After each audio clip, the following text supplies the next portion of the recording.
Hi, my name is Colin Genge. I'm from Retrotec, and today we're going to talk about door fans or blower doors, as some of you might know them by. I might use those terms interchangeably. So the first thing we're going to do is take a look at the various components that are in a door fan. So all door fans or blower doors consist of some kind of a frame or panel system that fills up a doorway temporarily to seal off the house. They also consist of a variable speed fan and a gauge with a controller that controls a variable speed fan. Now, door fans or blower doors come in different configurations.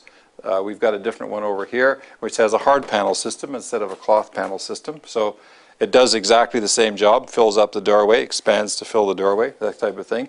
Has a fan down here and has a gauge mounted in a slightly different place inside this little case here. Variable speed is built in to this gauge. You'll notice that both of these fans have what I call range plates. This fan over here, we have a series of range plates that have been removed. So this would be the open range for maximum flow. We've got a series of rings that go on the fan for different ranges or different flow levels that you might want.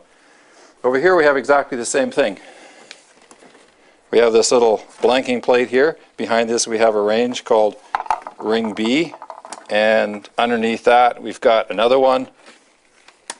It's called ring A, and you can see the holes get progressively bigger and bigger. And if we pull this one off, we've got the open range where you get the maximum amount of flow, and this is the open range. This particular fan control is slightly different from one you might be used to. This is a high power control. Typically house testing fans are 3/4 horsepower. This one is a 2 horsepower control, and this is a variable frequency drive that runs this 2 horsepower fan over here. This would be fairly unusual for testing houses, but we thought we'd give you an idea of the kind of range that you might find in test equipment.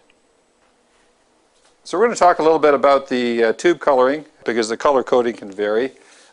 Here on the Energy Conservatory style fan, we've got a green tube that's going to outdoors, and I guess you can think of green going to the green of the outdoors. So this is the outdoor tube, and the red tube goes to the fan to pick up the flow pressure signal or the fan flow.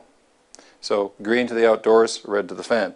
Here we have a very different situation where we have red going to the outdoors, so red going to the red panel, I guess you could think of it that way.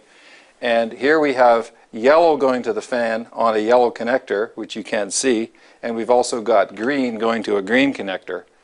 We take a look at the gauge. On the back of the gauge we've got yellow going to a yellow connector, green to green, and red to red.